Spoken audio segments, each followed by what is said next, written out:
My name is Phyllis.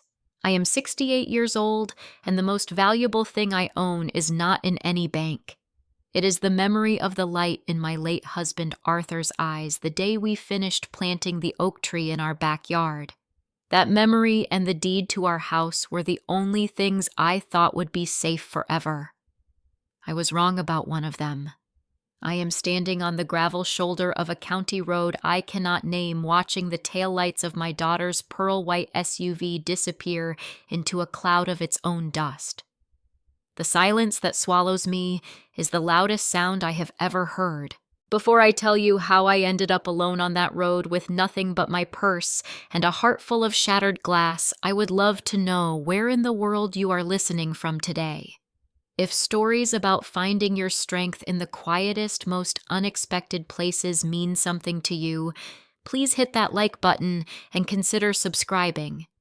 Your support is what lets me share these true pieces of life. Now let me take you back to where it all started to unravel. Arthur and I built that house from hope and savings. It was our promise to each other.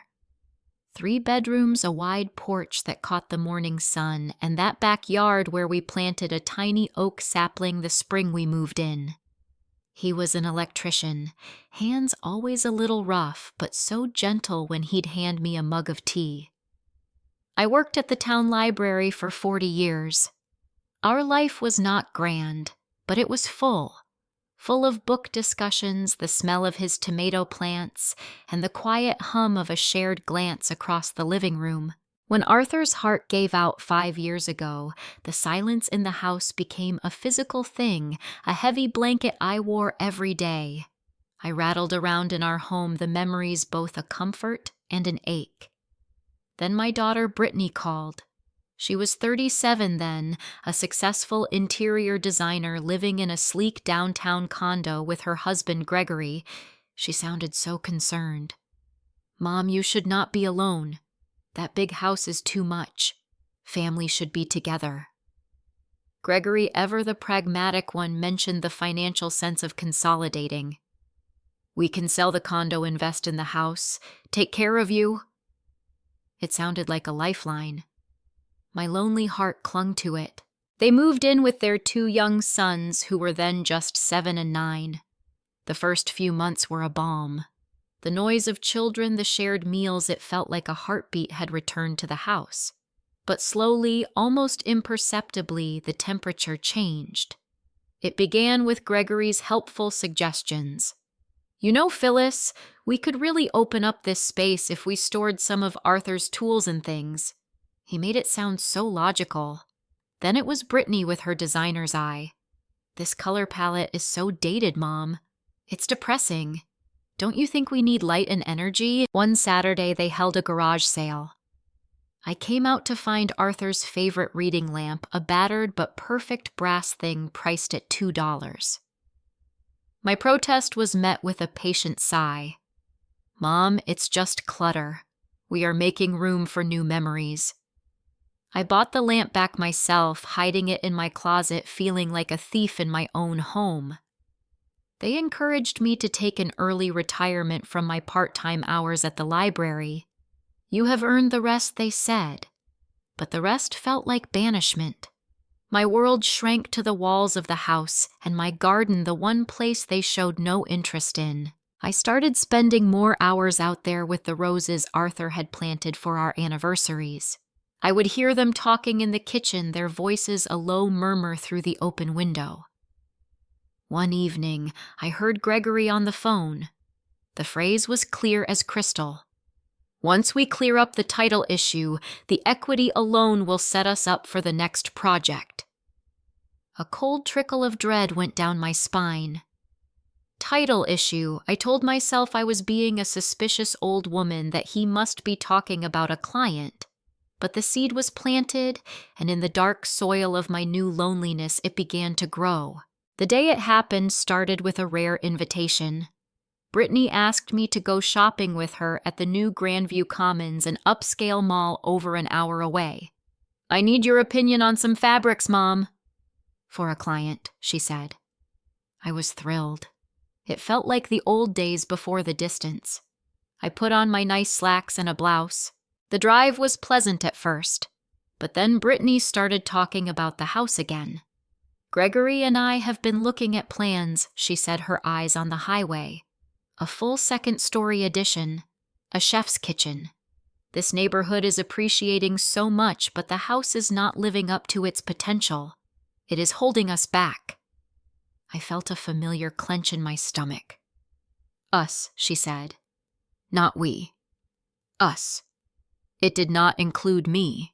At the mall, she led me not to a fabric store, but to a high-end furniture showroom. Everything was white chrome and sharp angles. She stopped in front of a massive sectional sofa, the color of cold cream.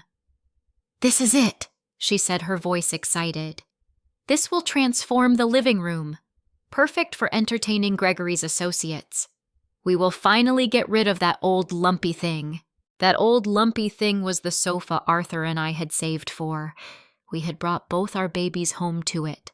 I had napped on it through 100 winter colds. It was worn in the best way, a map of our family life. My hand reached out almost of its own accord and touched the buttery soft leather of the new one. It felt cold. "It's very nice, honey," I said, my voice softer than I intended. "But our sofa, it still has good years in it. And your father?" Brittany's face closed like a shutter. "There it is," she snapped, her voice cutting through the hushed showroom. "Always Dad. Always the past. That sofa is an eyesore, Mom. It is a constant reminder that we are living in a museum. Your museum. Do you have any idea how embarrassing it is?" Her words were a slap. I took a small step back. "Brittany, it is my home too. It is a house," she corrected, her eyes flashing. "A house that could be so much more. You are sitting on a gold mine of square footage, and all you want to do is polish the dust. You are holding all of us back. Me, Gregory, the boys. When are you going to start thinking about what is best for this family, the family?" The word hung in the air between us. I looked at my daughter, this beautiful, fierce stranger I had raised. I saw no love in her eyes in that moment, only a simmering frustration I was the cause of. I did not say another word. I just turned and walked out of the showroom, my cheeks burning. She followed me to the parking garage in a furious silence. We got in the car. She did not start it for a full minute. Then she pulled out not towards the highway home, but in the opposite direction. "Where are we going?" I asked, my voice thin.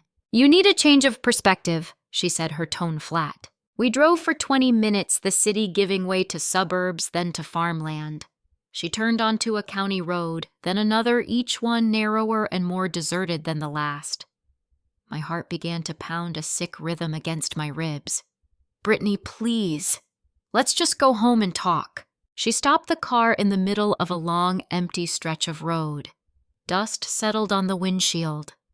She turned to me, and her expression was one I had never seen before.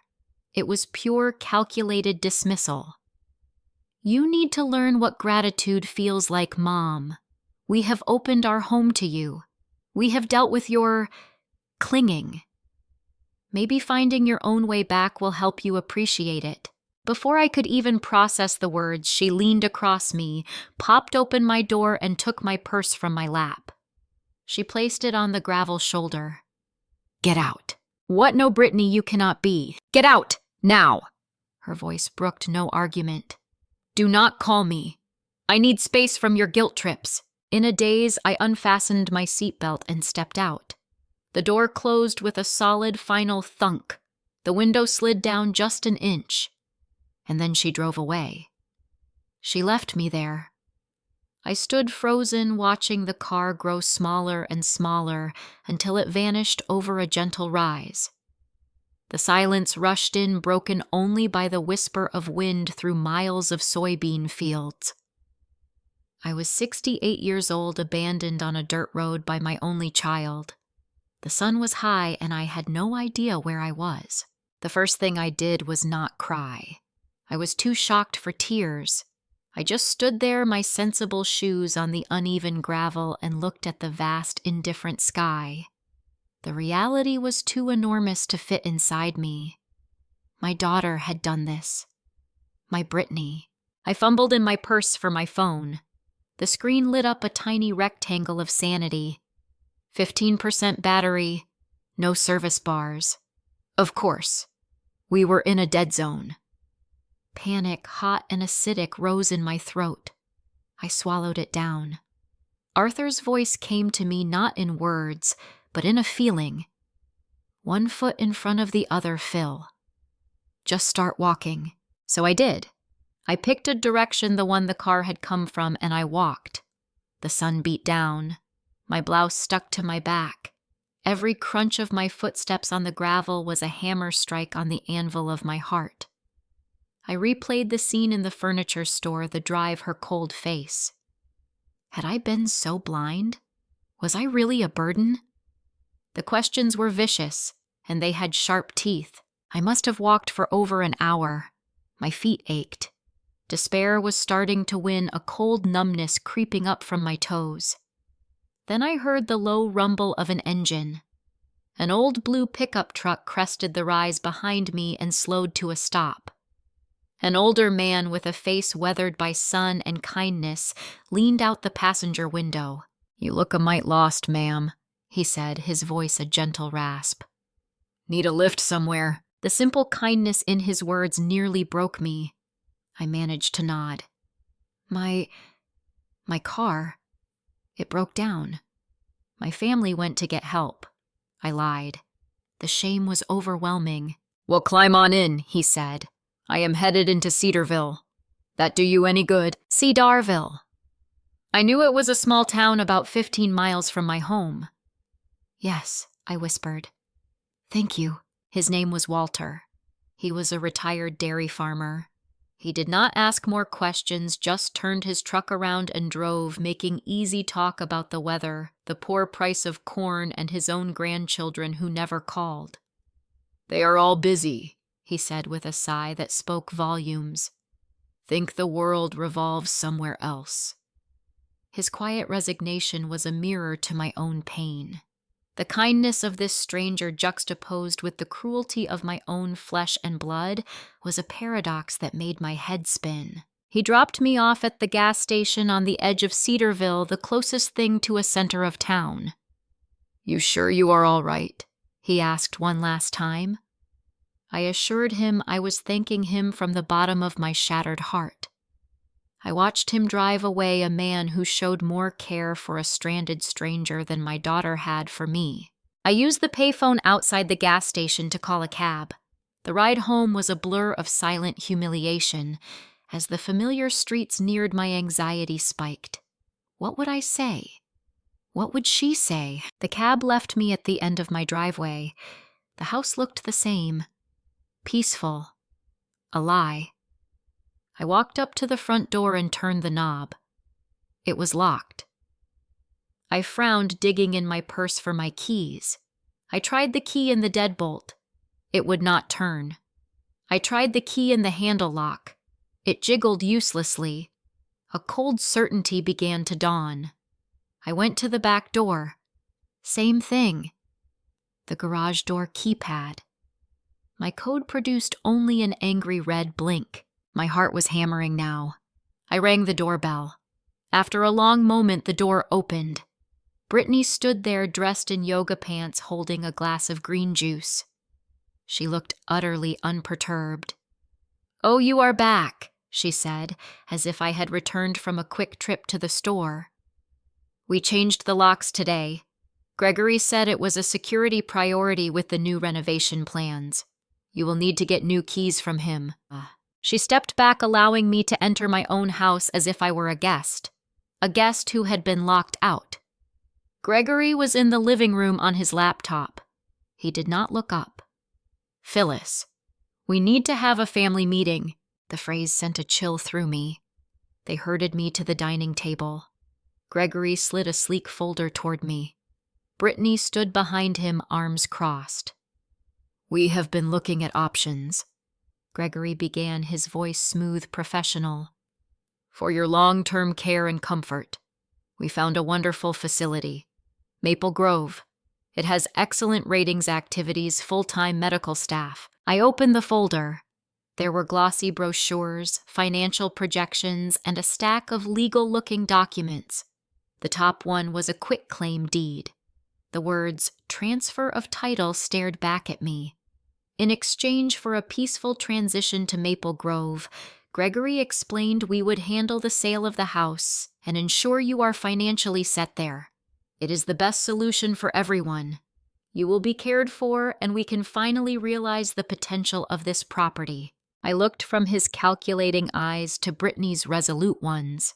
The pieces clicked into place with a terrible, deafening finality. The changed locks were not for security. They were the first move in a game of chess I did not know I was playing, and I was the piece they were sacrificing. A strange calm settled over me. The shock had burned away, leaving something clear and hard in its wake. I closed the folder softly. "You changed the locks on my house," I said, my voice surprisingly steady. "Our house," Gregory corrected smoothly. "Joint tenancy. My name is on the deed," I said. "Arthur and I bought it. You are on the mortgage with us, but my name is first. It is my house." Brittany made a sound of exasperation. "Mom, do not be difficult. This is for the best. You cannot manage this place alone. Look what happened today. You got yourself lost." I stared at her. "I did not get myself lost, Brittany. You left me on the side of a road. You abandoned me." It was a lesson she shot back, her composure cracking. A lesson in being a team player. I stood up slowly. My knees felt weak, but my spine was straight. "I will not sign anything," I said, "and I would like my new keys now." Gregory's smile was thin. "The keys are with the locksmith. We will get you a set soon. For now, you can use the living room. We have to secure our private spaces, you understand." They had thought of everything. They had me cornered, or so they believed. I simply nodded, turned, and walked to the hall bathroom.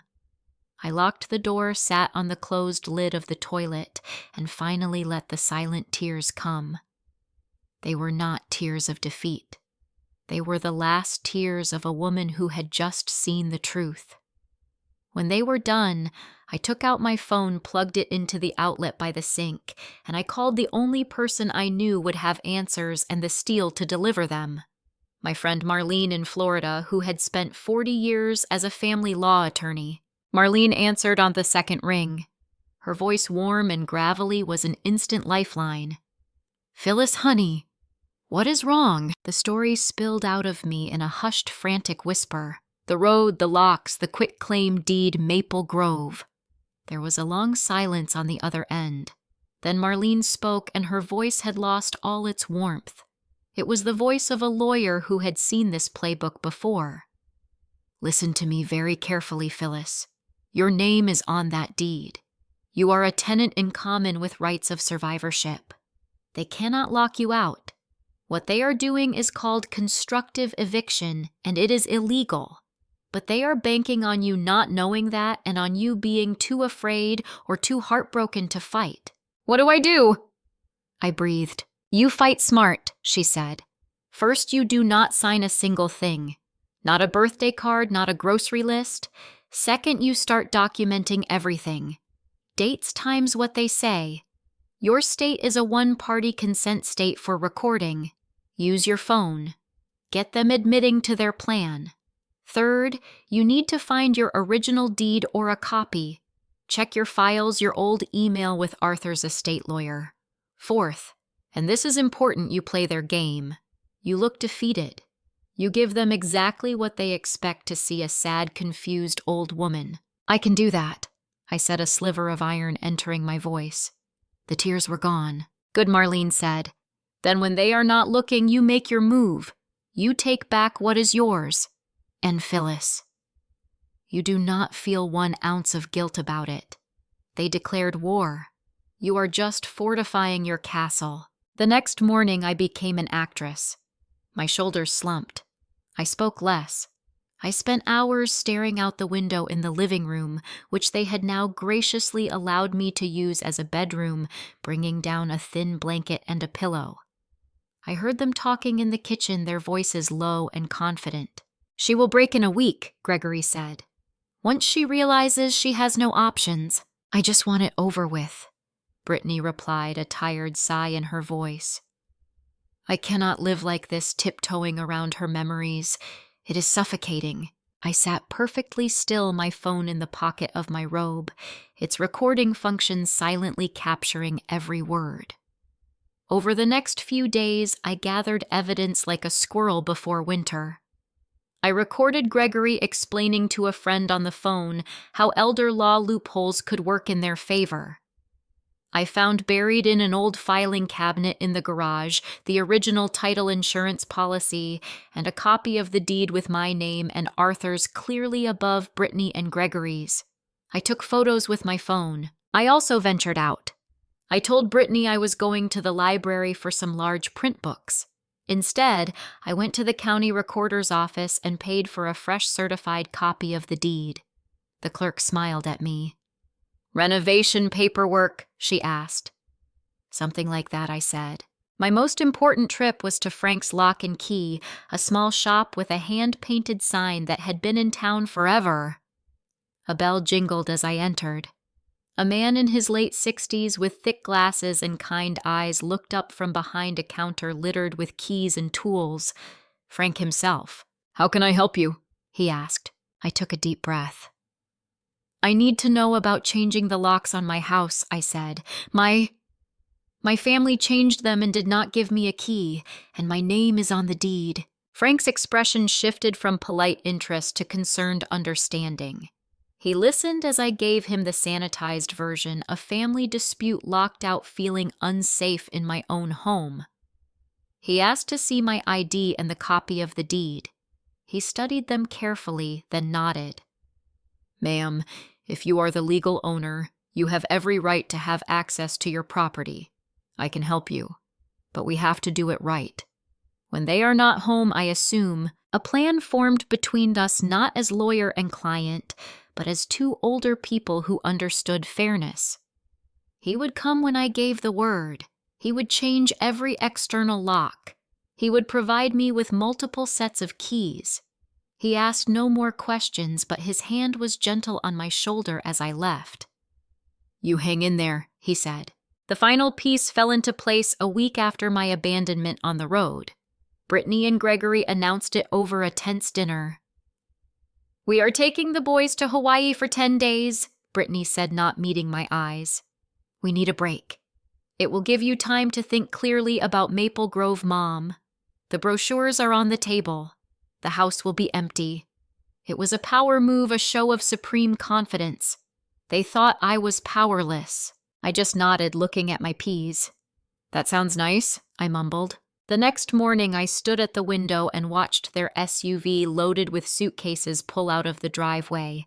The boys waved from the back seat. My grandchildren. My heart ached for them, for the poison they were being fed. Then the car turned the corner, and they were gone. The silence in the house was profound. It was time. I did not waste a moment. My first call was to Marlene. "It is time," I said. My second call was to Frank. He arrived within the hour in his unmarked van with a younger assistant. I showed them the deed and my ID. Frank gave a curt nod. "Let's restore your peace of mind, Phyllis." The sound of their work was the most beautiful symphony I had heard in years. The rasp of a screwdriver, the clink of a new lock mechanism settling into place, the crisp snick of the deadbolt tongue sliding home. We started with the front door. Frank removed the sleek modern lock Gregory had installed and put in a sturdy solid brass one. He handed me 2 keys warm from his pocket. I closed my fingers around them. Power. Tangible metallic power. We moved to the back door, the side door to the garage's pedestrian door. Each turn of the screwdriver felt like turning a page, closing a chapter on the powerlessness. Then at my direction, we moved inside. We changed the lock on Gregory's home office. on the door to the basement where he kept his wine collection, on the door to the attic. Every space they had claimed as exclusively theirs was now physically under my control. While they worked, I made another call. To Sarah, a former library colleague who had offered help months ago when she sensed something was wrong. She arrived with her pickup truck and a no-nonsense attitude. Together we went through the house room by room. We packed up Brittany's closet, her expensive handbags, her designer clothes. We packed Gregory's golf clubs, his collection of tech gadgets, his tailored suits. We took down the cold, abstract art they had hung and carefully packed it. We left their personal documents, family photos, and the children's beloved toys and clothes. Everything else, the symbols of the life they were trying to build over the ashes of mine, went into sturdy moving boxes. Sarah drove load after load to a climate-controlled storage unit I had rented under my name. I paid for 3 months in advance. It was not kindness. It was protocol. I would not be accused of destroying their property. I was simply relocating it. Then the restoration. Sarah and I brought the old sofa back from the basement where it had been banished. We aired it out, fluffed its cushions, and centered it in the living room. I brought down Arthur's reading lamp from my closet and placed it beside it. I hung our wedding portrait back on the wall. I put my favorite pottery bowl, the one Arthur made in a community class, on the coffee table. With each returned item, the house breathed a sigh of relief. It was coming home to itself. So was I. On the clean surface of the kitchen table, I placed a single thick envelope. Inside was a set of the new house keys, the receipt for the storage unit with the address and access code, and a typed letter drafted with Marlene's guidance. It stated that due to their actions constituting constructive eviction and emotional abuse, they were no longer welcome to reside at the property. They had 30 days to collect their belongings from the storage unit. A formal eviction notice would follow from my attorney if necessary. Paper clipped to the front was the certified copy of the deed, my name highlighted in soft yellow. The work was done. Frank and Sarah left. I stood in the middle of my living room, the evening sun warming the familiar fabric of my sofa. The house was silent, but it was my silence.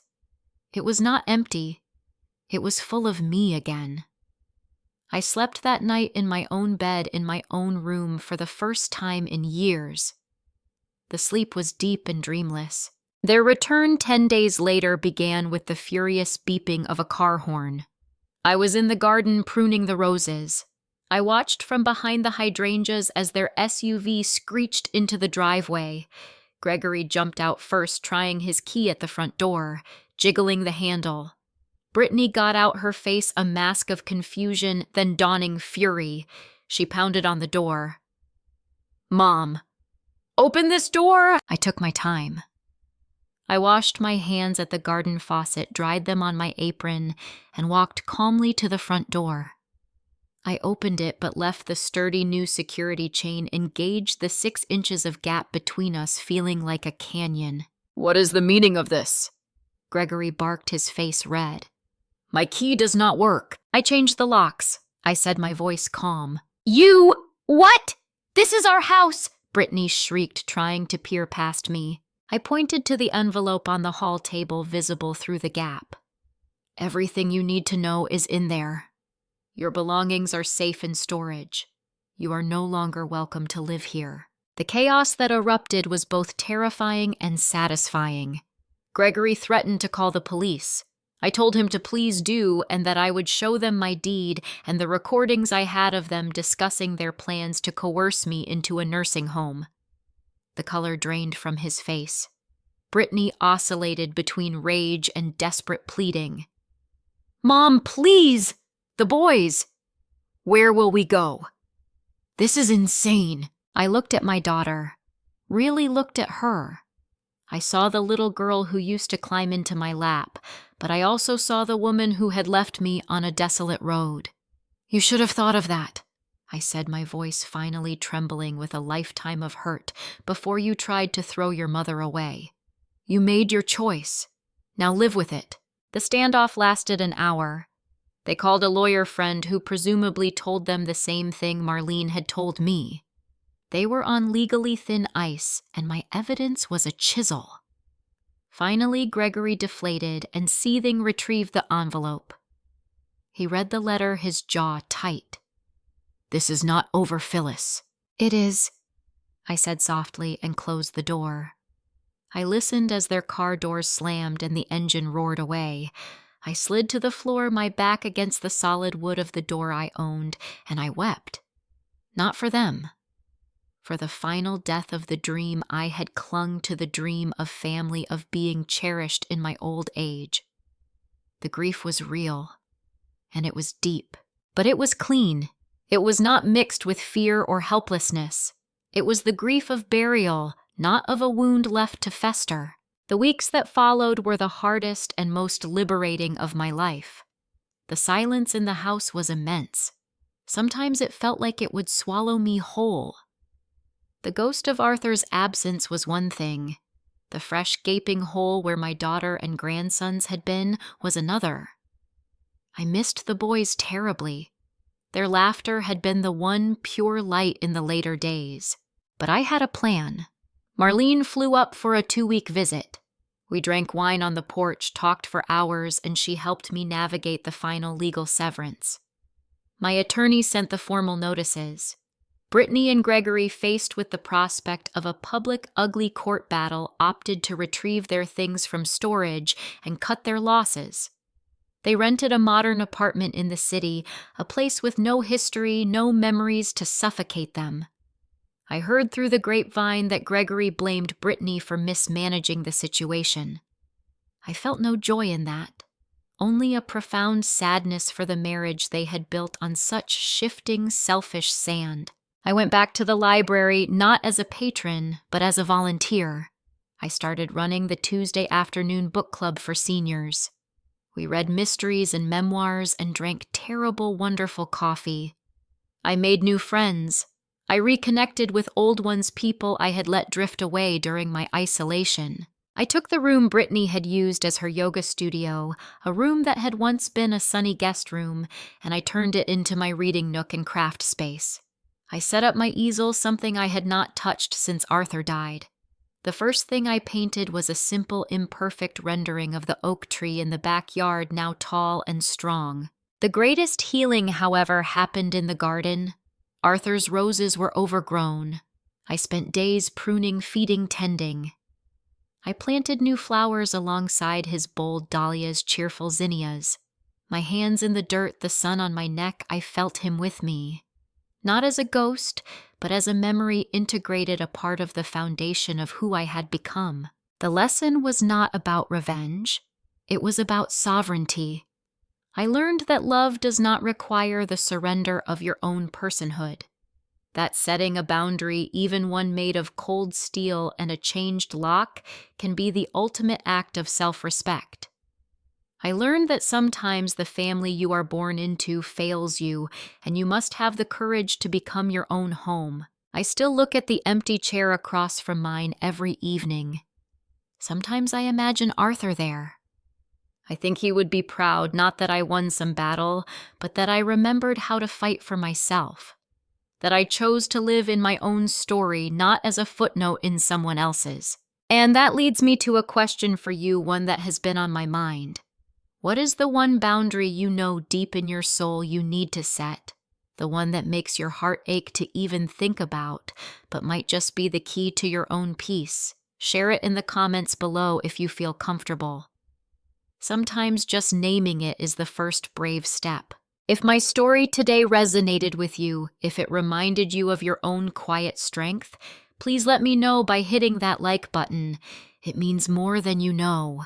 If you want to join me for more stories about navigating life's difficult turns with grace and grit, please subscribe and turn on notifications. And if you know someone who might need to hear this message, that it is never too late to take your power back, please share this with them. From the bottom of my heart, thank you for listening. Thank you for being part of this community where we honor truth even when it is hard. May you find the courage to own your keys and the peace to enjoy the home you build within yourself. Take good care